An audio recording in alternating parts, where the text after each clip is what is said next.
Hi friends, welcome to our channel. ఈరోజు నేను 2025లో Malayalam language లో రిలీజ్ అయినటువంటి ఒక మంచి క్రైమ్ ఇన్వెస్టిగేషన్ థ్రిల్లర్ మూవీ స్టోరీని ఎక్స్ప్లెయిన్ చేయబోతున్నాను. అదే కుట్రం పుడీతు. ఇక టైం వేస్ట్ చేయకుండా స్టోరీలోకి వెళ్ళిపోదాం. Now let's start our video.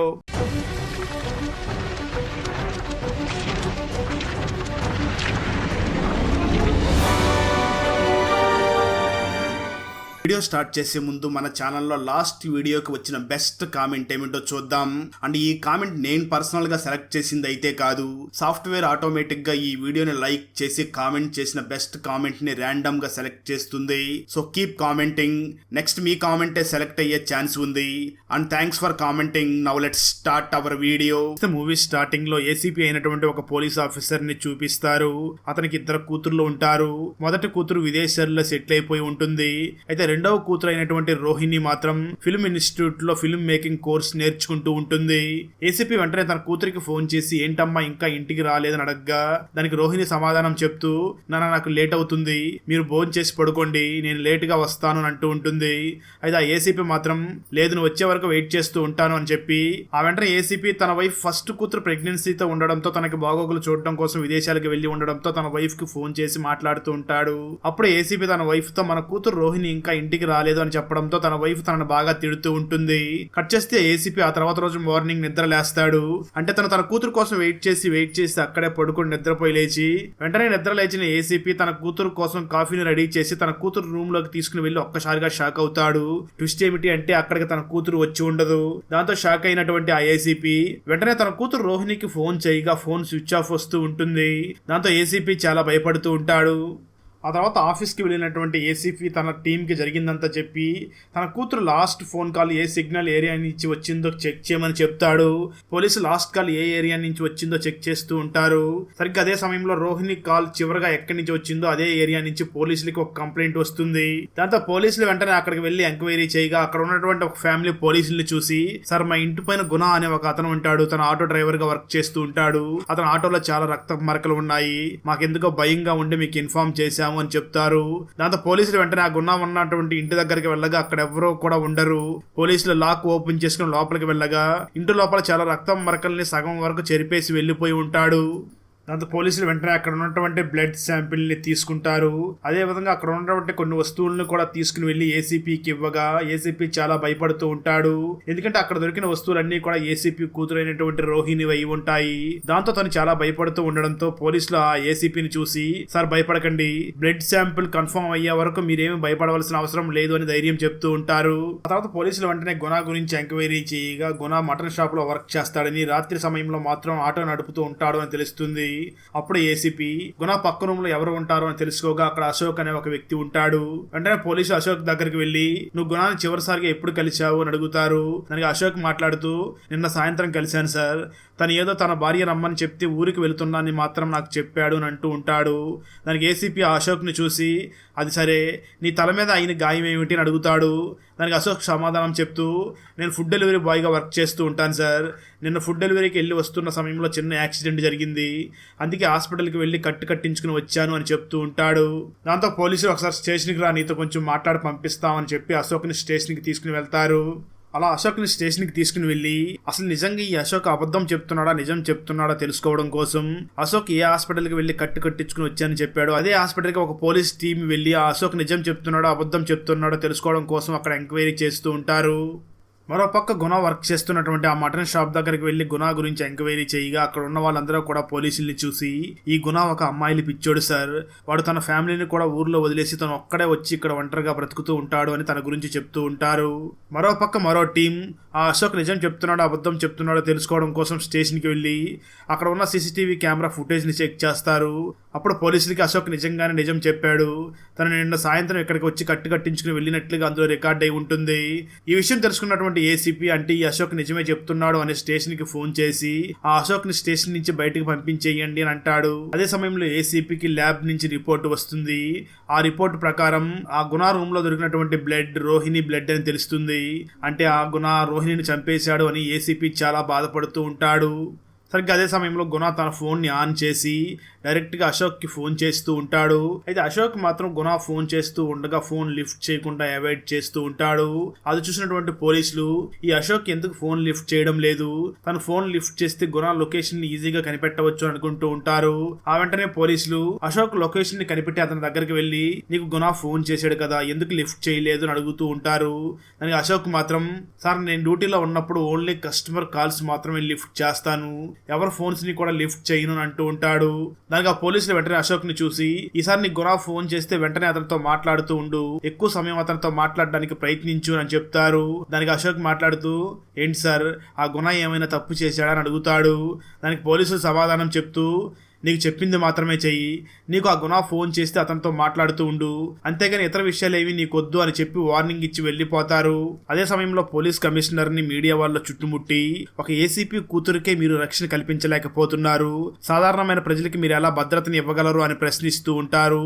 ఆ కమిషనర్ సమాధానం చెప్పలేక వాళ్ళందరినీ పక్కకు తోసుకుని అక్కడి నుంచి వెళ్లిపోతూ ఉంటాడు. వచ్చేస్తే మరో పక్క ఫుడ్ డెలివరీ చేయడానికి వెళ్ళినటువంటి అశోక్ వింతగా ప్రవర్తిస్తూ దెయ్యం పట్టిన వాడిలాగా ఊగిపోతూ ఉంటాడు. ఆ వెంటనే అశోక్ అక్కడి నుంచి స్టేషన్ దగ్గరికి వచ్చి అక్కడ ఉన్నటువంటి పోలీసుల్ని చూసి అంకుల్ నేను ఒక హత్య చేశాను, నేను కమిషనర్ గారికి చెప్పాలి అని అంటూ ఉంటాడు. దాంతో అశోక్ ను వెంటనే కమిషనర్ గారి దగ్గరికి తీసుకుని వెళ్ళగా నేను ఒక హత్య చేశాను, అది ఎవరినో నేను చెప్పలేను కానీ ఫోటో చూపిస్తే మాత్రం నేను చెప్పగలను అంటూ ఉంటాడు. దాంతో వాళ్ళ స్టేషన్ లో ఉన్న మిస్ అయిపోయిన కేసులకు సంబంధించిన ఫోటోలు అన్నింటినీ కూడా చూపిస్తారు. అయితే ఆ ఫొటోస్ లో ఏ ఫొటోస్ ను చూసినా తను సైలెంట్ గా ఉంటాడు కానీ రోహిణి ఫోటోను చూడగానే వెంటనే మాట్లాడుతూ ఈ అమ్మాయిని నేను చంపేశాను అని అంటూ ఉంటాడు. అది చూసిన ఏసీపీ వెంటనే అశోక్ ని కొట్టడానికి వస్తూ ఉండగా కమిషనర్ వెంటనే ఆ ఏసీపీని పక్కకు వెళ్ళమని చెప్పి తనే విచారిస్తూ ఉంటాడు. ఇక్కడే మనకు అసలు ఏం జరిగిందో చూపించడం జరుగుతుంది. స్టోరీ గతానికి వెళ్తుంది. ఆ రోజు రాత్రి రోహిణి తన ఫాదర్ అయినటువంటి ఏసీపీకి ఫోన్ చేసి నేను లేట్ గా వస్తాను, ఆటో పట్టుకుని వస్తాను అని చెప్పి ఫోన్ పెట్టేస్తుంది. సరిగ్గా అదే సమయంలో అశోక్ డ్యూటీ చేసుకుని వస్తూ ఉండగా రోహిణి అశోక్ ని లిఫ్ట్ అడుగుతుంది. అశోక్ ఆ రోహిణిని ఎక్కించుకుని వెళుతూ ఉండగా వాళ్ళకి యాక్సిడెంట్ జరగగా ఆ యాక్సిడెంట్ లో అశోక్ కి మరియు రోహిణి ఇద్దరికి కూడా దెబ్బలు తగులుతాయి. కానీ అశోక్ వెంటనే పైకి లేస్తాడు. కానీ రోహిణి మాత్రం స్పృహ కోల్పోయి ఉండడంతో అశోక్ రోహిణిని తన బైక్ మీద ఎక్కించుకుని ఇంటికి తీసుకుని వచ్చి ఇంటి లోపలికి తీసుకుని వెళ్తూ ఉంటాడు. ఆ సమయంలో పక్కింట్లో ఉండే గుణ అశోక్ ని చూడడంతో అశోక్ వెంటనే గుణకి ఏదో సర్ది చెప్పి ఈ రోహిణిని ఇంటి లోపలికి తీసుకుని వెళ్లిపోతాడు. వెంటనే తనకి ఫస్ట్ ఎయిడ్ చేస్తాడు కానీ ఆ రోహిణి మాత్రం లేవకుండా అప్పటికే చనిపోయి ఉంటుంది. రోహిణి చనిపోయింది అని తెలుసుకున్నటువంటి అశోక్ ఒక సైకోలాగా ప్రవర్తిస్తూ తన ముక్కలు ముక్కలుగా చేసి చంపేసి ఉంటాడు. అలా జరిగిందంతా కూడా కమిషనర్ కి అశోక్ చాలా విచిత్రంగా నవ్వుతూ చెప్తూ ఉంటాడు.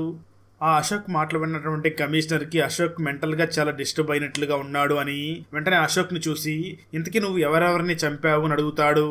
దానికి అశోక్ సమాధానం చెప్తూ స్కూల్లో టీచర్గా వర్క్ చేస్తున్నటువంటి శాంతిని కూడా నేను ఒకరోజు ఒంటరిగా నడుచుకుని వెళుతూ ఉండగా తనని చంపేసి దగ్గరలో ఉన్న శ్మశానంలో పూడ్చిపెట్టేశాను. అదేవిధంగా నా ఫ్రెండ్ అయినటువంటి హరీష్ని కూడా చంపేసి స్కూల్లోనే పాతిపెట్టేశాను అని వాళ్ళిద్దరిని ఎక్కడెక్కడ పాతిపెట్టాడో ఎగ్జాక్ట్ లొకేషన్ని కూడా చూపిస్తాడు. దాంతో కమిషనర్ వెంటనే తన టీంని చూసి ఈ అశోక్ ఎవరినైతే చంపాను అని చెప్తున్నాడో వాళ్ళ ఫ్యామిలీ దగ్గరికి వెళ్ళి వాళ్ళ గురించి ఎంక్వైరీ చెయ్యండి అని అంటాడు. పోలీసులు మాత్రం అశోక్ పేరెంట్స్ ని చూసి ఇది మేము చేస్తున్నది కాదు, మీ కొడుకే స్వయాన తనే చెప్పాడు, అందుకే అతని గురించి ఎంక్వైరీ చేస్తున్నాం అంటూ దాంతో పోలీసులు వెంటనే అశోక్ ఇంటి దగ్గరికి వెళ్ళి తన పేరెంట్స్ ని విచారించగా వాళ్ళు పోలీసుల్ని చూసి అశోక్ అలాంటి వాడు కాదు, అశోక్ అలాంటి హత్యలు చేశాడంటే మేము నమ్మలేకపోతున్నాము అని అంటూ ఉంటాడు. ఆ తర్వాత పోలీసులు వెంటనే అశోక్ చెప్పింది నిజమో కాదో తెలుసుకోవడం కోసం శ్మశానం వాటికి వెళ్ళి తవ్వగా అక్కడ నిజంగానే ఒక స్కెల్టన్ దొరుకుతుంది. దాంతో అశోక్ చెప్పినట్లుగానే హరీష్ని ఎక్కడో చంపానని చెప్పాడు కదా, ఆ ప్లేస్కి వెళ్ళి హరీష్ గురించి ఎంక్వైరీ చేయగా అక్కడ ఉన్న వాళ్ళు మాట్లాడుతూ హరీష్ చనిపోలేదు, తను బాగానే ఉన్నాడు, తను ప్రెజెంట్ ఇప్పుడు విదేశాల్లో ఉన్నాడు అని చెప్తూ ఉంటారు. ఆ మాటలు వెంటనే ఏసీపీకి మాత్రం అశోక్ ఏదో తప్పు చెప్పాడు అని అనుకుంటూ ఉంటాడు. ఆ వెంటనే అశోక్ చెప్పినట్లుగానే ఎక్కడైతే శాంతి టీచర్ వర్క్ చేస్తుందో ఆ స్కూల్ దగ్గరికి వెళ్ళి మేము ఒకసారి శాంతి గారిని కలవాలని అడుగుతారు. అప్పుడే అక్కడికి శాంతి టీచర్ వచ్చి సార్ నేను బాగానే ఉన్నాను, నేను ఎప్పటి నుంచి ఈ స్కూల్లోనే టీచర్గా వర్క్ చేస్తున్నాను, మీకు ఎలా నేను సహాయం చేయగలను అని అడుగుతుంది. దాంతో కమిషనర్ అశోక్ చెప్పినవన్నీ కూడా అబద్ధాలు అవుతున్నాయి. మరి శ్మశానంలో తను చెప్పినటువంటి ప్లేస్లో ఎగ్జాక్ట్గా అస్థిపంజరం ఎలా దొరికింది అని అక్కడ ఉన్నటువంటి కాటికాపరిని పిలిచి విచారిస్తారు. అప్పుడు అక్కడ ఉన్నటువంటి కాటికాపరి మాట్లాడుతూ సరే ఈ శ్మశానం చాలా చిన్నది, ఈ శ్మశానంలో మీరు ఎక్కడ తవ్వినా సరే ఎవరితో ఒకరు అస్థిపంజరం దొరుకుతుంది అని అంటాడు. అదే సమయంలో ఫోరెన్సిక్ వాళ్ళు కూడా ఏసీపీకి ఫోన్ చేసి, మీరు ఏదైతే అస్థి పంజరం నుంచి శాంపిల్ ఇచ్చారో అది ఇప్పటిది కాదు, 40 సంవత్సరాల క్రితం పాతి పెట్టారు అని చెప్తారు. దాంతో ఏసీపీ అశోక్ ఎందుకు మన దగ్గర ఇన్ని అబద్ధాలు చెప్తున్నాడు అని ఆలోచిస్తూ గుణ ఎక్కడ ఉన్నాడో ట్రేస్ చేస్తూ ఉండండి అని అంటూ ఉంటాడు. ఎలాగో అశోక్ హత్య నేనే చేశానని ఒప్పుకుంటున్నాడు కదా, తనను తీసుకుని వెళ్లి కోర్టులో సబ్మిట్ చేసి కేసుని క్లోజ్ చేయవచ్చు అనుకుని ఈ అశోక్ ని కోర్టుకి తీసుకుని వెళ్తాడు. కోర్టులో కూడా అశోక్ జడ్జి గారిని చూసి అంకుల్ గారు అని అంటాడు. ఆ మాటలు విన్న జడ్జి తనేంటి నన్ను అంకుల్ అంటున్నాడు, తనేదో మెంటల్ గా డిస్టర్బ్ అయినట్లుగా ఉన్నాడు అని వెంటనే పోలీసుల్ని చూసి, ఒక మెంటల్ గా డిస్టర్బ్ అయిన పర్సన్ ని కోర్టుకు తీసుకుని వచ్చి కేసుని క్లోజ్ చేయమని చెప్తారా అంటూ వాళ్ళని తిట్టడం మొదలు పెడతాడు. ఆ తర్వాత ఏసీపీ వెంటనే తన వైఫ్ కి ఫోన్ చేసి జరిగిందంతా చెప్పడంతో తను వెంటనే విదేశాల నుంచి బయలుదేరి ఇండియాకి వచ్చి తన కూతురు రోహిణి కనిపించకుండా పోయింది అని ఏడుస్తూ ఉంటుంది. అలాంటి సమయంలోనే ఏసీపీకి పోలీసులు ఫోన్ చేసి, సార్ మీ అమ్మాయి బ్రతికే ఉంది, కేవలం తన చేతిని మాత్రమే కట్ చేశారు, ప్రజెంట్ తను చాలా నీరసంగా ఉండడంతో హాస్పిటల్లో ఉంది అని చెప్పడంతో ఆ ఏసీపీ వెంటనే చాలా ఆనందంగా హాస్పిటల్ దగ్గరికి వెళ్లి తన కూతురు అయినటువంటి రోహిణిని చూస్తూ ఉంటాడు. ఆ రోహిణి కూడా ఏదో మాట్లాడాలి అని ప్రయత్నిస్తూ ఉంటుంది, కానీ వారం రోజుల నుంచి అన్నం లేకపోవడంతో ఏమీ మాట్లాడలేకపోతూ ఉంటుంది. దాంతో ఏసీపీ వెంటనే బయటకు వచ్చి అక్కడ ఉన్నటువంటి పోలీసుల్ని చూసి, ఇంతకీ నా కూతురు ఎక్కడ దొరికింది అని అంటాడు. పోలీసులు వెంటనే ఏసీపీకి సమాధానం చెప్తూ, మీ అమ్మాయి ఒక వాటర్ ట్యాంక్ దగ్గర పడిపోయి ఉంది, అక్కడ క్రికెట్ ఆడుకోవడానికి వెళ్లిన పిల్లలు చూసి ఇన్ఫార్మ్ చేశారు అంటారు. దాంతో ఏసీపీ ఇదంతా అశోక్ చేశాడా లేదా గుణ చేశాడో తెలుసుకోవాలి అని విచారిస్తూ ఉంటారు. ఆ తర్వాత సెకండ్ వాయిదాకి అశోక్ ని మళ్ళీ కోర్టుకి తీసుకుని వెళ్తారు.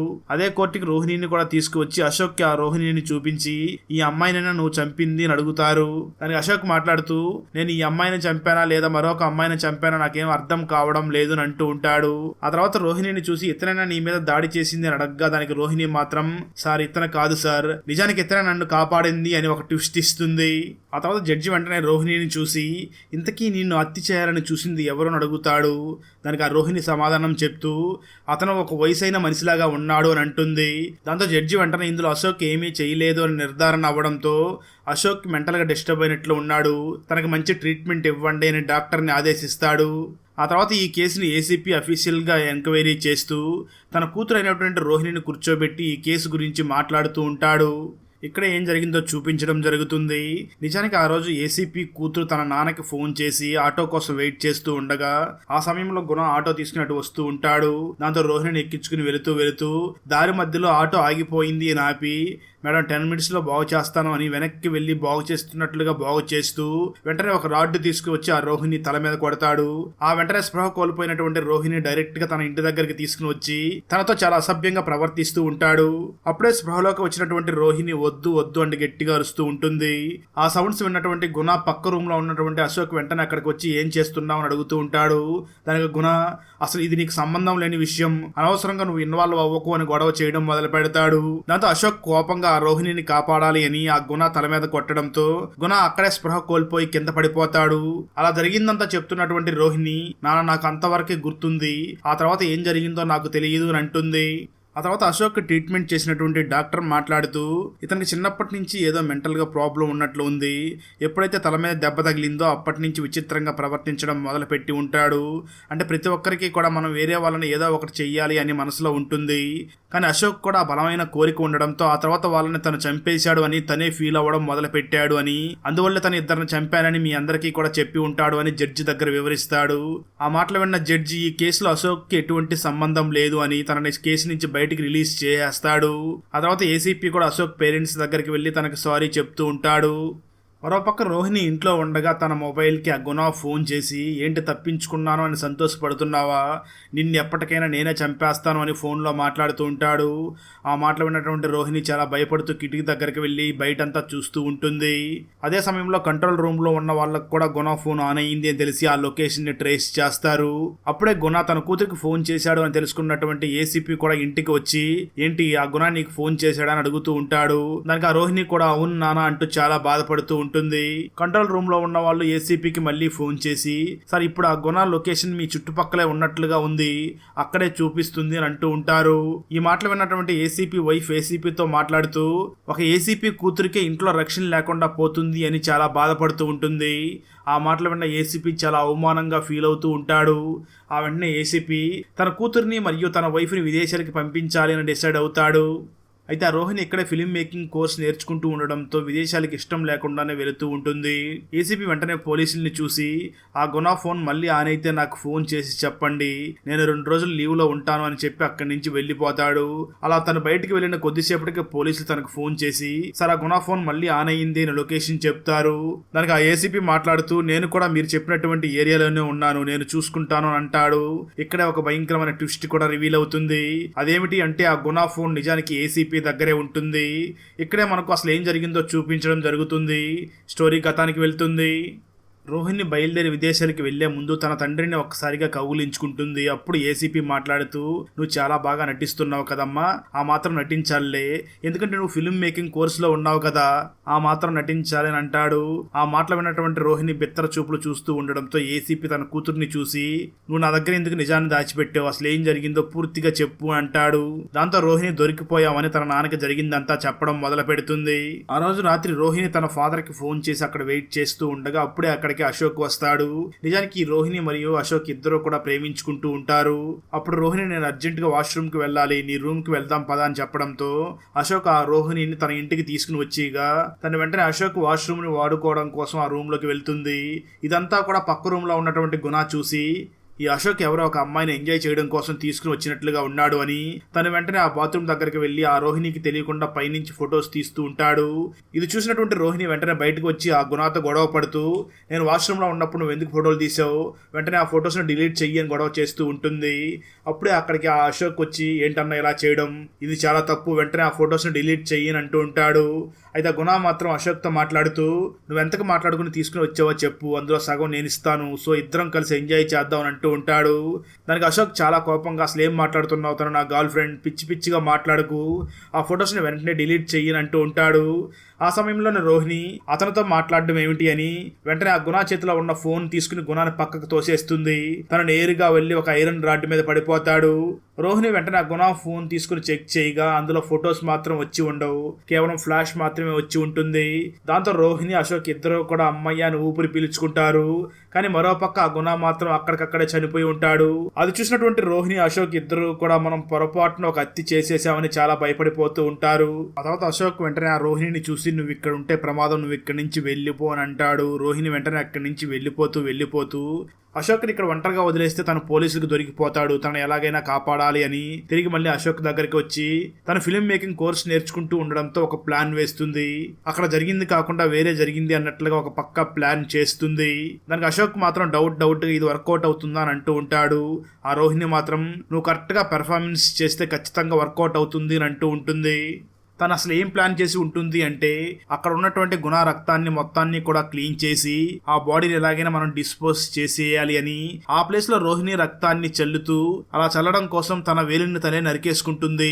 ఆ వెంటనే అశోక్ తల మీద కూడా తనే గాయం చేసి వెంటనే నువ్వు హాస్పిటల్ కి వెళ్లి దానికి కట్టించుకో, పోలీసులు అడిగితే నేను చెప్పినట్లుగానే చెప్పాలి అని తనకి ప్లాన్ మొత్తం కూడా ముందే వివరించి ఉంటుంది. అదే సమయంలో ఆ ఇంటి నుంచి బయటికి వెళ్లే సమయంలో కూడా కొంత రక్తాన్ని గుణ ఆటోలో కూడా పూసి వెళ్తారు. ఆ తర్వాత అశోక్ మెంటల్లీ డిస్టర్బ్ అయిన పర్సన్ లాగా యాక్టింగ్ చెయ్యాలి అని ఇదంతా కూడా ఆ రోహిణినే చెప్పి ఉంటుంది. ఆఖరికి తనని ట్యాంక్ దగ్గరికి తీసుకుని వెళ్ళింది కూడా అశోక్ కి తీసుకుని వెళ్ళి అక్కడ పెట్టి ఉంటాడు. ఎందుకంటే అక్కడ పెడితే ఖచ్చితంగా అక్కడికి పిల్లలు వస్తారు కదా, వాళ్లే పోలీసులకి ఇన్ఫార్మ్ చేస్తారు అని అలా ప్లాన్ చేసి ఉంటుంది. అంటే ఇదంతా కూడా రోహిణి తన ఫిల్మ్ మేకింగ్ కోర్సులో నేర్చుకున్నటువంటి నాలెడ్జ్ మొత్తాన్ని ఉపయోగించి ఒక పక్కా ప్లాన్ చేసి ఉంటుంది. అలా జరిగిందంతా కూడా రోహిణి తన ఫాదర్ అయినటువంటి ఏసీపీకి ఎక్స్ప్లెయిన్ చేసి చెప్తుంది. దాంతో ఏసీపీ ఎలాగైనా తన కూతురు అయినటువంటి రోహిణిని ఈ కేసులో నుంచి కాపాడాలి అనుకుంటాడు. ఇక్కడ అసలు ఏసీపీకి రోహిణి మీద ఎలా డౌట్ వచ్చిందో చూపించడం జరుగుతుంది.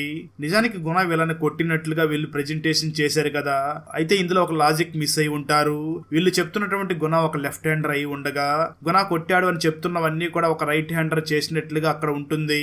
అది చూసినటువంటి ఏసీపీకి ఇదేదో తేడాగా ఉంది, ఇందులో ఏదో మతలబు ఉంది అని అప్పటి నుంచే తన కూతుర్ని కూడా తను అనుమానించడం మొదలుపెట్టి ఉంటాడు. ఆ సమయంలోనే రోహిణి తనకు గుణ ఫోన్ చేసి బెదిరించాడు అని గుణ ఫోన్ ద్వారా తను ఫోన్ చేసుకుంది కదా. ఇక్కడ ఏసీపీ ఆ గుణ ఫోన్ లొకేషన్ ని ట్రేస్ చేసి గుణ ఫోన్ ఇక్కడే ఉన్నట్లుగా ఉంది, అంటే ఆ గుణ ఫోన్ ఖచ్చితంగా రోహిణి దగ్గరే ఉండి ఉంటుంది అని ఆ రోహిణిని చాలా బలంగా అనుమానిస్తూ రోహిణి చేత ఫైనల్ గా నిజం మొత్తం చెప్పిస్తాడు. స్టోరీ ప్రెజెంట్కి వస్తుంది. గుణ ఫోన్ మళ్ళీ యాక్టివేట్ అయ్యింది అని కంట్రోల్ రూమ్ వాళ్ళు చెప్పడంతో నేను అక్కడే ఉన్నాను అని చెప్పి ఆ ఏరియాకి వెళ్ళి ఆ తర్వాత వెంటనే ఏసీపీ కమిషనర్ని కలిసి కంట్రోల్ రూమ్ వాళ్ళు చెప్పినటువంటి ప్లేస్కి వెళ్ళాను సార్, అక్కడ కేవలం గుణ ఫోన్ మాత్రమే దొరికింది అని కమిషనర్కి ఒక రిపోర్ట్ ద్వారా సబ్మిట్ చేస్తాడు. మరోపక్క అశోక్ మెంటల్గా డిస్టర్బ్ అయి ఉండడంతో తన ఫ్యామిలీ మెంబర్స్ తనని చాలా మంచిగా చూసుకుంటూ ఉంటారు. అంటే ఇక్కడ అశోక్ తన తల్లి దగ్గర కూడా కొంచెం మెంటల్గా డిస్టర్బ్ అయినట్లుగా యాక్టింగ్ చేస్తూ ఉంటాడు. తన తల్లి తన దగ్గర మాట్లాడి వెళ్ళిపోయిన తర్వాత మాత్రం తను చాలా నార్మల్గా బిహేవ్ చేస్తూ ఉంటాడు. అప్పుడే అతనికి రోహిణి దగ్గర నుంచి ఒక మెసేజ్ వస్తుంది. ఆ మెసేజ్లో అన్ని సమస్యలు తొలగిపోయాయి అని మెసేజ్ ఉంటుంది. దానికి రిప్లైగా అశోక్ ఐ లవ్ యూ అంటూ ఒక మెసేజ్ని పంపిస్తూ ఉంటాడు. సరిగ్గా అదే సమయంలో అశోక్కి గుణ నెంబర్ నుంచి ఒక ఫోన్ కాల్ వస్తుంది. అశోక్ ఫోన్ లిఫ్ట్ చేయగా హలో ఏంట్రా ఇద్దరు సంతోషంగా ఉన్నారా అంటూ గుణ ఒక భయంకరమైన వాయిస్తో మాట్లాడుతూ ఉంటాడు. అంటే ఇక్కడ దెయ్యంగా రాబోతున్నాడు అన్నట్లుగా సెకండ్ పార్ట్కి లీడ్ ఇచ్చి మూవీని ఇక్కడితో ముగిస్తారు. దివ్య ఎందుకు తను సాధించిన మెడల్స్ అన్నిటినీ కూడా మెడలో వేసుకుని పైనుంచి దూకి చనిపోయింది? అసలు దివ్య ఎందుకు ఆ పని చేసింది? దివ్య తీసిన ఒక్క ఫోటో తన జీవితాన్ని ఎలా మార్చేసింది? చిన్న వయసులో అమ్మాయిలకి ఫ్రీడమ్ ఇస్తే ఏం జరుగుతుంది? గౌరీ ఫాదర్ గౌరీని మరియు తన సిస్టర్ని ఎందుకు అంత స్ట్రిక్ట్గా పెంచాడు? చివరికి పోలీస్ ఆఫీసర్ గౌరీ ఆ దివ్య మరణానికి కారణమైన వాళ్ళని పట్టుకున్నదా లేదా అన్నదే 2022లో హిందీ లాంగ్వేజ్లో రిలీజ్ అయినటువంటి సిరిఫ్ ఏక్ మూవీ స్టోరీ. ఈ హిందీ మూవీ స్టోరీని తెలుగులో వినాలి అనుకుంటే ఈ వీడియో డిస్క్రిప్షన్లో ఉన్న లింక్ని క్లిక్ చేసి చూడండి. Thanks for watching. Friends, video నచ్చినట్లయితే లైక్ చేసి ఒక చిన్న కామెంట్ చేస్తే మాకు నెక్స్ట్ వీడియో చేయడానికి ఎంకరేజింగ్గా ఉంటుంది. అలాగే ఛానల్ని సబ్స్క్రైబ్ చేసి పక్కనే ఉన్న బెల్ ఐకాన్ని క్లిక్ చేసి సపోర్ట్ చేయండి. Thanks for watching. జై హింద్.